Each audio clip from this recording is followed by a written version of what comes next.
अगर आप इस साल बिहार बोर्ड में मैट्रिक की परीक्षा देने वाले हैं तो गणित के ऐसे वायरल वीवीआई क्वेश्चन आपको बताने वाले हैं मात्र 25 जो आपके सीधे परीक्षा में पूछे जा सकते हैं। और आपको बता दें कि पैटर्न वही रहेगा, भले ही अंक बदल दिया जाएगा। तो आइए समझते हैं कि कौन कौन सा क्वेश्चन है और 1 से लेकर के 25 तक। तो इसके लिए अभी तक चैनल को सब्सक्राइब नहीं किए कर लीजिए और अपने दोस्तों में इसे फटाफट से शेयर कर दीजिए। और हाँ, अभी तक आप हमारा ऐप नहीं इंस्टॉल किए तो फटाफट से प्ले स्टोर पर जाकर के मंटू सर या DLS एजुकेशन सर्च कीजिए, आपको ऐप मिल जाएगी। उसे आप इंस्टॉल करके पढ़ाई कर सकते हैं, PDF वगैरह हर चीज मिल जाएगी आपकी क्लास की। तो नीचे डिस्क्रिप्शन में उसका भी लिंक भी दिया गया है। आइए देखते हैं पहला प्रश्न क्या कह रहा है। पहला नंबर प्रश्न है कि कॉट 60 डिग्री का मान कितना होता है। फटाफट बताइए कि कॉट 60 डिग्री का जो मान होता है वो कितना होता है। √3 होता है या 1/√3 होता है या 1 होता है या फिर 0 होता है। तो आपको बताना चाहेंगे कि जो कॉट 60 डिग्री का मान होता है वह 1/√3 होता है। यानी कि ऑप्शन जो आपका बी नंबर दिया गया है वो आपका ऑप्शन बी नंबर बिल्कुल करेक्ट उत्तर है। आप जवाब देते जाइए और जब आपको हम सही जवाब बता रहे हैं तो आप मिलाते जाइएगा, ठीक है। चलिए अगला प्रश्न देखिए। अगला प्रश्न कह रहा है कि 30 डिग्री कोण वाले त्रिज्या खंड का क्षेत्रफल क्या होगी अगर त्रिज्या 8 सेंटीमीटर दिया गया हो। तो यहाँ पे देखिए ऑप्शन दिया गया है π²/4 या π²/12 या π²/9 या π²/15। तो देखिए यहाँ पे आपको ध्यान देनी है। यहाँ पे कह रहा है कि 30 डिग्री कोण वाले त्रिज्या खंड का क्षेत्रफल। तो आप सभी जानते हैं कि त्रिज्या खंड का क्षेत्रफल क्या होता है। तो होता है θ/360 × πr² होता है, ठीक है। अब देखिए यहाँ पे थीटा के बदले कितना दे दिया गया है, 30 डिग्री दे दिया गया है। तो 30/360 × πr² हो जाएगा कि नहीं हो जाएगा। अब देखिए 0 से एक 0 गायब हो जाएगा और 3 से जब भाग देंगे यहाँ पे 36 को कटाएंगे तो कितना जाएगा 12 बार में, यानी कि क्या हो जाएगा 12 हो जाएगा ना। तो क्या हो जाएगा πr²/12। तो πr²/12 कहाँ पे दिया गया है, तो ऑप्शन बी नंबर दिया गया है। तो ऑप्शन बी नंबर जितने बच्चे जवाब दे रहे हैं उनका क्या है, बिल्कुल करेक्ट उत्तर है। ये काफ़ी इंपॉर्टेंट सभी प्रश्न है, सीधे आपकी परीक्षा में प्रश्न देखने को मिलेगा। तो जब तक प्रश्न समाप्त नहीं हो जाता है तब तक आपको बने रहता है। मात्र 25 प्रश्न आपको बताने वाले हैं। देखिए अगला प्रश्न कह रहा है 3rd नंबर कि निम्न में कौन जो है द्विघात समीकरण नहीं है। द्विघात समीकरण नहीं है, द्विघात समीकरण इसमें से देखिए कौन नहीं है। तो देखिए जो इसमें का ऑप्शन जो आपका दिया गया है डी नंबर, वो डी नंबर जो दिया गया है वो आपका एक द्विघात समीकरण जो होगा वह नहीं होगा। क्या हो जाएगा ऑप्शन इसका डी नंबर आपका बिल्कुल सही उत्तर हो जाएगा कि x² + 1/x² + 2 जो है आपकी एक द्विघात समीकरण नहीं है। तो 3 का क्या हो जाएगा, डी नंबर हो जाएगा। अगला देखिए प्रश्न क्या कह रहा है। तो अगला जो प्रश्न है हम सभी का वो प्रश्न कह रहा है कि p बराबर अगर -4, 2 दिया गया हो और q बराबर अगर दिया गया हो 8, 6 तो मिलाने वाले रेखाखंड के मध्य बिंदु का नियामक बताना है। मध्य बिंदु का नियामक, तो आपको एक ट्रिक बताए थे कि मध्य बिंदु का नियामक निकालने के लिए क्या करिएगा कि जो 2 बिंदु दिया गया होगा तो उसमें से पहले वाला बिंदु को जोड़ लीजिएगा, भाग 2 से कर दीजिएगा। जैसे -4/8 अब बटे 2 से भाग दे दीजिए तो -4 और 8 कितना हो जाएगा। तो कहिएगा कि सर 4 हो जाएगा, क्योंकि -4 जो है तो खत्म हो जाएगा 8 में जब इसको हम जोड़ेंगे तो 4 बच गया। 4 बटे कितना हो जाएगा 2, तो 4/2 यानी कितना हो गया 2। तो एक मान है आपके आ गया 2 और फिर आपको क्या करना है, इसके बाद वाला जो है संख्या उसको जोड़ करके 2 से भाग दे देना है। तो 2 + 6/2 तो 6 2 कितना हो गया 8। तो 8 बटे यहाँ पे क्या हो गया 2 हो गया। तो आप क्या बचेगा 4 बचेगा। तो आपका मान निकल के क्या आया 2, 4 निकल के आया। तो देखिए 2, 4 कहाँ पे है, तो ऑप्शन सी नंबर में है। तो जितने बच्चे का ऑप्शन सी नंबर आ रहा था उनका बिल्कुल सही उत्तर है, ठीक है। चलिए आगे बात करते हैं। अगला देखिए क्वेश्चन कह रहा है और इसमें भी आपको ट्रिक बताए थे। क्वेश्चन है कि यदि बहुपद p × x बराबर x² - 2x - 6 के शून्यक अगर अल्फा और बीटा होती है तो अल्फा बीटा का वैल्यू आपको बताना है ना। यानी कि शून्यकों का गुणनफल पूछ रहा है। तो शून्यकों का गुणनफल ज्ञात करने के आपको क्या बताए थे कि जो आपको अगर कभी भी पूछेगा अल्फा बीटा तो आपको क्या करना है, एक बट्टा लगा देनी है और जो अंतिम वाला पद है अंतिम वाला पद लिख देना है। तो अंतिम वाला पद कितना है -6 है और पहला वाला पद से भाग दे देना है। तो पहला वाला पद के x² में गुणांक क्या है 1 है, तो 1 से भाग दे दीजिए। तो -6 में 1 से भाग दीजिएगा तो क्या बचेगा -6 बचेगा। तो -6 देखिए कहाँ पे है, तो ऑप्शन कहिएगा कि सर बी नंबर ऑप्शन है। तो बी नंबर आपका क्या हो जाएगा, बिल्कुल करेक्ट उत्तर हो जाएगा। तो इस तरह से कोई भी प्रश्न बनता है आसानी तरीके से आप जाइएगा। आप देखते हैं अक्सर कि जो टीचर होते हैं वो काफ़ी जल्दी से बना लेते हैं। तो यही चीज़ वो ट्रिक वगैरह अपनाते हैं जिससे उनका जो है आंसर जो होता है वो फटाफट आ जाता है। तो आपको भी यही रूल को यूज़ करना है ताकि आसानी से बन जाए। वैसे आप अगर रूल से बनाना चाहते हैं तो बनाइएगा, उससे कोई दिक्कत नहीं है, लेकिन हाँ समय ज़्यादा लग जाएगा, ठीक है। इसलिए आपको ये भी जो भी हमको पता है, जो भी हमारे पास नॉलेज है, सोचते हैं आपके पास ज़रूर शेयर कर दें जिससे कि दिक्कत ना हो। तो अभी तक चैनल को सब्सक्राइब नहीं किया है जिस तो आपको आगे से वीडियो नहीं मिलेगा, तो पहले चैनल को सब्सक्राइब कीजिए फटाफट से और लाइक करके दोस्तों में भी शेयर कर दीजिए। चलिए तो अगला देखिए क्वेश्चन कह रहा है कि संचयी बर्माता वक्र कहलाता है। संचयी बर्मरता जो वक्र है वो क्या कहलाता है, क्या कहलाता है बताइए? तोरण कहलाता है, आयत चित्र कहलाता है, या बर्मरता बहुभुज कहलाता है। इनमें से कोई नहीं कहलाता है। तो आप सभी जानते हैं कि संचयी बर्मरता जो वक्र है वो आपका तोरण कहलाता है, यानी कि ऑप्शन क्या हो जाएगा? ए नंबर आपका बिल्कुल सही उत्तर हो जाएगा, है ना? क्या हो जाएगा? Option A. और काफी इंपोर्टेंट क्वेश्चन है ये सभी, जितने भी क्वेश्चन आपको बताया जा रहा है ये सभी इंपोर्टेंट क्वेश्चन है, परीक्षा में पूछे जाने वाले प्रश्न है। अगला प्रश्न देखिए, कह रहा है कि cos 90 - a किसके बराबर होता है? जो cos 90 - a होता है वो किसके बराबर होता है? तो आपको सभी को पता है कि cos 90 - अगर a पूछेगा तो वो होता है sin a के बराबर। तो sin a देखिए कहाँ पे दिया गया है, तो ऑप्शन आपका बी नंबर में दिया गया है। तो आपका बी नंबर क्या हो जाएगा? बिल्कुल करेक्ट उत्तर हो जाएगा ऑप्शन बी। अगले नंबर प्रश्न की बात करते हैं। तो अगला देखिए प्रश्न कह रहा है कि एक शंकु की त्रिज्या और ऊंचाई क्रमशः r और s दिया गया हो तो उसकी वक्र पृष्ठीय क्षेत्रफल जो होगा वह क्या होगा? तो यहाँ ध्यान से देखिएगा, शंकु की त्रिज्या और ऊंचाई दे दिया गया है, r और h ही दे दिया गया है। तो ये तो आपका सूत्र ही हो जाएगा। तो वक्र पृष्ठीय क्षेत्रफल इसका क्या होता है? शंकु का तो कहेगा सर पाई आर एल होता है। तो पाई आर एल होता है, तो पाई आर एल क्या हो जाएगा? आपका आंसर हो जाएगा। अगला देखिए, अगला प्रश्न कह रहा है कि सेक 90 - थीटा जो होता है वो किसके बराबर होता है? सेक 90 - थीटा। तो देखिए सेक 90 जो थीटा होता है वो किसके बराबर होता है? तो कोसेक थीटा का बराबर होता है, यानी कि ऑप्शन क्या हो जाएगा? डी नंबर आपका बिल्कुल सही उत्तर हो जाएगा कि सेक 90 जो थीटा होता है किसके बराबर होता है? कोसेक थीटा के बराबर होता है। ये बात करते हैं अगला नंबर प्रश्न। देखिए अगला नंबर प्रश्न हम सभी क्या कह रहा है कि किसी बिंदु की y अक्ष से दूरी उस बिंदु का डैश कहलाती है। y अक्ष से दूरी किसी बिंदु की क्या कहलाती है? तो x निर्देशांक या भुज कहलाती है। तो x निर्देशांक और भुज कहलाती है। तो ऑप्शन ए और बी दोनों सही हो जाएगा, यानी कि जो ऑप्शन डी नंबर दिया गया है वो आपका ए और बी दोनों, यानी कि यही आपका क्या हो जाएगा? बिल्कुल करेक्ट उत्तर हो जाएगा। अगला देखिए, अगला कह रहा है कि 5√2 जो है वह कौन सी संख्या है? 5√2। तो 5√2 आप जानते हैं कि यह एक अपरिमेय संख्या है। क्यों? क्योंकि √2 को आपको पता है कि √2 तो अपरिमेय है, लेकिन इसमें 5 से गुणा कर दिया गया है परिमेय संख्या से। तो अपरिमेय संख्या में अगर परिमेय संख्या से गुणा किया जाए या भाग किया जाए, सभी क्या होती है? अपरिमेय होती है। तो क्या हो जाएगा? अपरिमेय हो जाएगा।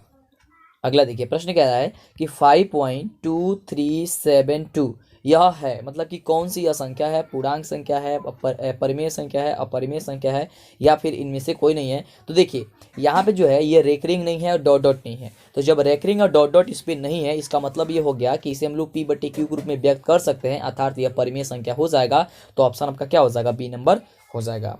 अगला देखिए, अगला जो क्वेश्चन है वो क्वेश्चन कह रहा है कि निम्न संख्याओं में कौन सी संख्या जो है विजातीय है? इसमें से कौन जो है वो विजातीय है? विजातीय कहने का मतलब हो गया कि कौन है जो इसमें से हट के, मतलब कौन ऑप्शन जो है इसमें से अलग है। तो यहाँ पे देखिए, यह आपका 2/3 क्या है? ये आपकी परिमेय संख्या है। यह √25/49 क्या है? ये भी आपकी एक परिमेय संख्या है। और 7/3 क्या है? ये भी आपकी एक परिमेय संख्या है। लेकिन यहाँ पे √11 जो दिया गया है वो आपकी एक अपरिमेय संख्या है। तो यही ना एक हट करके है, यानी कि विजातीय है। तो ऑप्शन क्या हो जाएगा? आपका सी नंबर हो जाएगा। आगे बात करते हैं अगले नंबर प्रश्न की। तो देखिए अगला नंबर प्रश्न हमसे भी क्या कह रहा है कि निम्न में कौन सा परिमेय है? परिमेय है, इसमें से बताना आपको परिमेय संख्या कौन है। तो ध्यान दीजिएगा, यहाँ पे पाई भी एक अपरिमेय संख्या है, √7 भी अपरिमेय संख्या है, यहाँ पे 3√3/√2 ये भी आपका अपरिमेय संख्या है। यह परिमेय तब होता है जब यहाँ पे √2 रहता है, क्योंकि √2 से रूट कट जाएगा, लेकिन तो यहाँ पे 3 है तो ये आपका क्या हो जाएगा? ये भी आपकी अपरिमेय हो जाएगी। तो यहाँ पे ऑप्शन देखिए सी नंबर में दिया गया है √16/25। तो 16 को बाहर कीजिएगा तो 4, और 25 को बाहर कीजिएगा तो 5, यानी कि 4/5 आ जाएगी। तो 4/5 क्या हो जाएगी? आपकी एक परिमेय संख्या हो जाएगी, यानी कि ऑप्शन क्या हो जाएगा? सी हो जाएगा। ठीक है, कितने प्रश्न का आप उत्तर दे पा रहे हैं, कितने प्रश्न आपका सही हो रहा है, आप हमें नीचे कमेंट करके जरूर बताइएगा। अगला देखिए, अगला जो प्रश्न है वो प्रश्न कर रहा है कि निम्न में कौन अपरिमेय संख्या है? इसमें से कौन जो है वो अपरिमेय संख्या है? तो ध्यान दीजिएगा, ये आपका परिमेय संख्या है, ये भी आपका परिमेय संख्या हो जाएगा, क्योंकि 16 है। 16 को बाहर कीजिएगा तो 4, और 4 को बाहर कीजिएगा तो हो जाएगा 2, यानी कि 4/2 हो जाएगा। तो 2 आ जाएगा ना, 4/2 यानी कि 2। तो ये भी 2/1 लिख सकते हैं हम लोग, यानी कि ये भी परिमेय हो जाएगी। अब देखिए यहाँ पे जो है 25/4 ये भी आपकी परिमेय संख्या। क्यों? क्योंकि इसे p/q के रूप में लिखा गया है। लेकिन यहाँ पे ध्यान से देखिएगा, ऑप्शन जो सी नंबर में दिया गया है वो कह रहा है कि √2/5। तो √2 आप जानते हैं कि यह एक अपरिमेय संख्या है। तो अपरिमेय संख्या में परिमेय संख्या से भाग दिया गया है, क्योंकि 5 एक परिमेय संख्या है। तो जब भी किसी अपरिमेय संख्या में परिमेय संख्या से भाग दिया जाए या गुणा किया जाए, जोड़ा जाए, घटाया जाए, वह सभी आपका अपरिमेय होता है। तो यही ना ऑप्शन सी नंबर आपका क्या है? अपरिमेय संख्या। तो ऑप्शन सी नंबर क्या हो जाएगा? बिल्कुल करेक्ट उत्तर हो जाएगा। अगला देखिए, अगला प्रश्न कह रहा है कि यदि किसी द्विघात बहुपद p × x बराबर 2x² + 3x - 4 की शून्यक अगर अल्फा बीटा होती है, ठीक है, तो अल्फा इंटू बीटा का वैल्यू बताना है। तो अभी आपको क्या ट्रिक बताए थे कि जब भी आपको अल्फा इंटू बीटा पूछेगा तो आपको क्या करना है कि एक बट्टा लगाना है। ठीक है, तो बट्टा लगा दीजिए, और यहाँ पे जो अंतिम वाला पद है उसको लिखिए। तो अंतिम वाला कितना है, -4 है तो लिख दिया। अब पहला वाला पद से भाग दीजिए। तो पहला वाला पद क्या है, 2 है, तो -4/2 कट करके क्या आएगा, -2 आएगा। तो -2 देखिए यहाँ पे कहाँ पे दिया गया है, तो ऑप्शन नंबर सी में दिया गया है। तो आपको ऑप्शन सी जो हो जाएगा वो बिल्कुल सही उत्तर हो जाएगा। ठीक है, चलिए आगे बात करते हैं। अगला देखिए प्रश्न कह रहा है, थोड़ा सा घुमाया गया प्रश्न है। प्रश्न कह रहा है कि यदि बहुपद x² - 9x + a के गुणनफल अगर 8 हो तो इसका शून्यक क्या होगा। देखिए गुणनफल यहाँ पे 8 दे दिया गया है, इसका मतलब हो गया कि अल्फा इंटू बीटा बराबर 8 दे दिया गया। ठीक है, तो अल्फा इंटू जब बीटा बराबर 8 दे दिया गया है, अल्फा इंटू बीटा बराबर 8 दे दिया गया, तो अल्फा इंटू बीटा बराबर क्या होता है, c/a। तो c/a बराबर 8 दे दिया गया। तो c का मान यहाँ पे जैसे देखिए a है, अब बटा a का मान क्या हो जाएगा 1, यानी कि a/1 बराबर 8। तो यहाँ पे a में 1 से भाग देंगे तो a होगा, यानी कि a बराबर जो हम लोग का निकल करके चला आएगा, ध्यान से देखिएगा, a बराबर वह 8 निकल के चला आएगा, यानी कि यहाँ पे हम लोग का a का जो वैल्यू होगा वह 8 हो गया। तो अब ये जो समीकरण बना है, जो बहुपद बना, वह कौन सा बहुपद बन जाएगा, तो यह बन जाएगा x² - 9x + 8 बन जाएगा। ठीक है, अब इसका शून्यक पूछ रहा है तो बराबर अब 0 कर लेंगे। ठीक है, देखिए ये थोड़ा घुमाया गया था प्रश्न। अब देखिए, अब शून्यक निकालने के लिए पहले अंतिम वाले संख्या से पहले वाले संख्या में गुणा करेंगे। तो 8 में गुणा करेंगे x² हो जाएगा, 8x² हो जाएगा ना।